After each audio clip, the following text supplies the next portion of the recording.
Hi ಎಲ್ರಿಗೂ ನಮಸ್ಕಾರ. ಚೂಮಂತರ್ 2025ರ ಮೊದಲ ಬಿಗ್ ಸ್ಟಾರ್ ಹಾರರ್ ಸಿನಿಮಾ.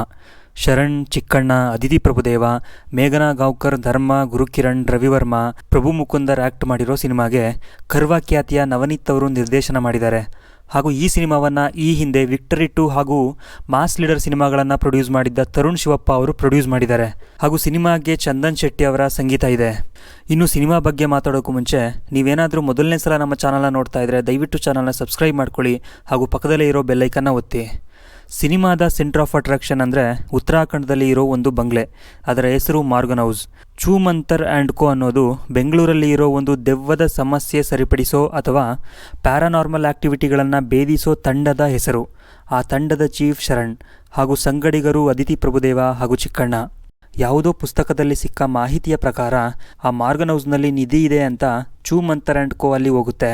ಹಾಗೂ ಆ ಬಂಗಲೆಯ ಓನರ್ ಇಂಗ್ಲೆಂಡ್ನಿಂದ ಇಂಡಿಯಾದಲ್ಲಿ ಸೆಟಲ್ ಆಗೋದಕ್ಕೆ ಅದೇ ಬಂಗಲೆಗೆ ಬರ್ತಾರೆ. ಚೂಮಂತರ್ ಆ್ಯಂಡ್ ಕೋ ಆ ನಿಧಿ ಆಸೆಗೇನೋ ಅಲ್ಲಿ ಹೋಗ್ತಾರೆ. ಆದರೆ ಅವರಿಗೆ ಗೊತ್ತಿಲ್ಲದ ಹಾಗೆ ಅವರನ್ನು ಅಲ್ಲಿ ಕರೆಸಿಕೊಂಡಿದ್ಯಾರು, ಹಾಗೂ ಇಂಗ್ಲೆಂಡಿಂದ ಭಾರತಕ್ಕೆ ಬಂದ ಆ ಕುಟುಂಬಕ್ಕೆ ಆ ಮಾರ್ಗನ್ ಹೌಸ್ನಲ್ಲಿ ಏನಾಯಿತು, ಹಾಗೂ ಆ ಮಾರ್ಗನ್ ಹೌಸ್ ಕಟ್ಟಿದ್ದು ಯಾರು, ಹಾಗೂ ಅಲ್ಲಿ ಆತ್ಮ ಯಾಕೆ ಸೇರ್ಕೊಂತು ಅನ್ನೋ ಜೊತೆಗೆ ಮಾರ್ಗನ್ ಹೌಸ್ನಲ್ಲಿ ಆತ್ಮ ನಿಧಿಯನ್ನು ಕಾಯ್ತಾ ಇದೆ ಅನ್ನೋದೇ ಈ ಸಿನಿಮಾದ ಕತೆ. ಟಿಪಿಕಲ್ ಶರಣ್ ಚಿಕ್ಕಣ್ಣ ಕಾಮಿಡಿಯಿಂದಲೇ ಶುರುವಾಗೋ ಸಿನಿಮಾ ಕೊನೆವರೆಗೂ ಹಾರರ್ ಜೊತೆಗೆ ಕಾಮಿಡಿನೂ ಕ್ಯಾರಿ ಮಾಡಿದೆ. ಸಿನಿಮಾ ಸ್ಟಾರ್ಟ್ ಆದ ತಕ್ಷಣವೇ ಈ ಸಿನಿಮಾದ ಗುರಿ ಅಂದರೆ ಸಿನಿಮಾದ ಕೊನೆಯ ಉದ್ದೇಶ ಏನು ಅನ್ನೋದನ್ನು ತಿಳಿಸಿಕೊಡ್ತಾರೆ. ಹಾಗಾಗಿ ಸಿನಿಮಾ ಸ್ಟಾರ್ಟಿಂಗಿಂದಾನೇ ಎಂಗೇಜಿಂಗ್ ಆಗಿದೆ.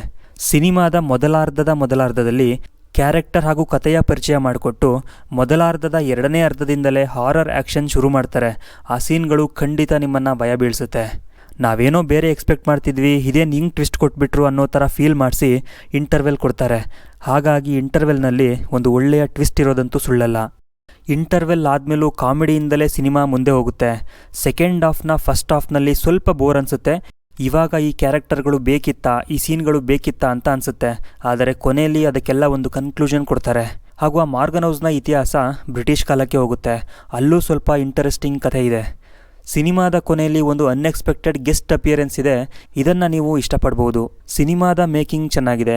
ಶೂಟಿಂಗ್ಗೆ ಆಯ್ಕೆ ಮಾಡ್ಕೊಂಡಿರೋ ಬಿಲ್ಡಿಂಗ್, ಲೊಕೇಶನ್ ಎಲ್ಲವೂ ಚೆನ್ನಾಗಿದೆ. ಆದರೆ ಚಂದನ್ ಶೆಟ್ಟಿ ಅವರ ಸಂಗೀತ ಅಷ್ಟೇನು ಮಜಾ ಕೊಡಲಿಲ್ಲ. ಸಿನಿಮಾ ಕೊನೆಗೆ ಬರ್ತಾ ಕಾಂಪ್ಲಿಕೇಶನ್ಗಳು ಜಾಸ್ತಿ ಆಗ್ತಾ ಬಂತು. ಹಾಗಾಗಿ ಪಾರ್ಟ್ 2 ಇದೆಯಾ ಅಂತ ಕನ್ಫ್ಯೂಷನ್ ಆಗೋದಕ್ಕೆ ಶುರು ಆಯಿತು. ಯಾಕಂದರೆ ಕಥೆಯಲ್ಲಿ ಇರೋ ವಿಚಾರಗಳಿಗೆ ಕ್ಲಾರಿಟಿ ಕೊಡೋದಕ್ಕೆ ಇರೋ ಸಮಯ ಸಾಕಾಗಲ್ಲ ಅಂತ ಅರ್ಥ ಆಗಿತ್ತು. ಆ ಮನೆಯಲ್ಲಿ ನಿಧಿಯನ್ನು ಕಾಯ್ತಾ ಇದ್ದ ದೆವ್ವನೇನೋ ಬಂಧಿಸಿ ಒಂದು ಒಳ್ಳೆ ಕನ್ಕ್ಲೂಷನ್ನ ಕೊಡ್ತಾರೆ. ಆದರೆ ಕೊನೆಗೆ ನಾನು ಹೇಳ್ದಾಗೆ ಇನ್ನೂ ಕ್ಲಾರಿಟಿ ಕೊಡಬೇಕಾಗಿರೋ ತುಂಬ ವಿಚಾರಗಳು ಇದ್ದ ಕಾರಣ ಈ ಸಿನಿಮಾದ ಪಾರ್ಟ್ 2 ಇದೆ ಅಂತ ಘೋಷಣೆ ಮಾಡಿದ್ರು. ಸಾಮಾನ್ಯವಾಗಿ ಸೀಕ್ವೆಲ್ಗಳನ್ನು ಇಷ್ಟಪಡೋ ವ್ಯಕ್ತಿ ನಾನಲ್ಲ. ಅದೇನಿದ್ರೂ ಒಂದೇ ಸಿನಿಮಾದಲ್ಲಿ ಮುಗಿದ್ರೆ ಒಂಥರ ಸಮಾಧಾನ. ಮೊದಲೇ ಸಿನಿಮಾಗಳನ್ನು ಮುಂದೇನು ಅನ್ನೋ ಹುಳನ ತಲೆಗೆ ಬಿಟ್ಕೊಂಡೇ ನೋಡೋದಕ್ಕೆ ಶುರು ಮಾಡಿರ್ತೀವಿ. ಅಂಥದ್ರಲ್ಲಿ ಮುಗಿಸ್ಕೊಂಡು ವಾಪಸ್ಸು ಬರುವಾಗಲೂ ತಲೆಗೆ ಹುಳ ಬಿಟ್ಕೊಂಡೇ ಬರಬೇಕು ಅನ್ನೋದು ಅದು ಯಾವ ನ್ಯಾಯ ನನಗೆ ಗೊತ್ತಿಲ್ಲ. ಸಿನಿಮಾ ಮುಗಿಸ್ಕೊಂಡು ಆಚೆ ಬರುವಾಗ ಒಂದು ಕ್ಲಾರಿಟಿ, ಸ್ಯಾಟಿಸ್ಫ್ಯಾಕ್ಷನ್ ಅನ್ನೋದು ಇರಬೇಕು. ಎಲ್ಲ ಸಿನಿಮಾಗಳು KGF ಅಥವಾ ಬಾಹುಬಲಿ ಥರ ಕಥೆನ ನೆನ್ಪಿಟ್ಕೊಳ್ಳೋವಂಥದ್ದಾಗಿರಲ್ಲ. ಪಾರ್ಟ್ 2 ಬಂದಾಗ ಪಾರ್ಟ್ 1ನಲ್ಲಿ ಏನಾಗಿತ್ತು ಅನ್ನೋದೇ ಮರ್ತೋಗಿರುತ್ತೆ.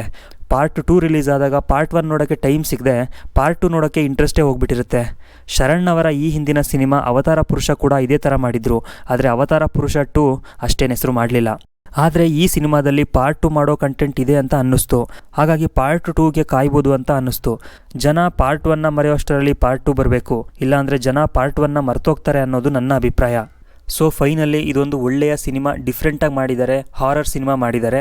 ಆದಷ್ಟು ಕನ್ನಡ ಫಿಲ್ಮ್ಗಳನ್ನು ಥಿಯೇಟ್ರ್ಗಳಲ್ಲೇ ಹೋಗಿ ನೋಡಿ.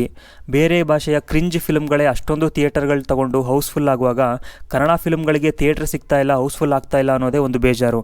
ಅದು ಇಂಥ ಒಳ್ಳೆಯ ಕಂಟೆಂಟ್ ಇಟ್ಕೊಂಡು ಸಿನಿಮಾ ಮಾಡಿದರೂ ಕೂಡ. ಸೊ ಇದು ಚೂಮಂತರ್ ಸಿನಿಮಾ ಬಗ್ಗೆ ನನ್ನ ಅಭಿಪ್ರಾಯ. ಸಿನಿಮಾ ನೋಡಿದರೆ ನಿಮಗೆ ಹೇಗೆ ಅನ್ನಿಸ್ತು ಅನ್ನೋದನ್ನು ಕಮೆಂಟ್ ಮಾಡಿ. ಬಾಯ್.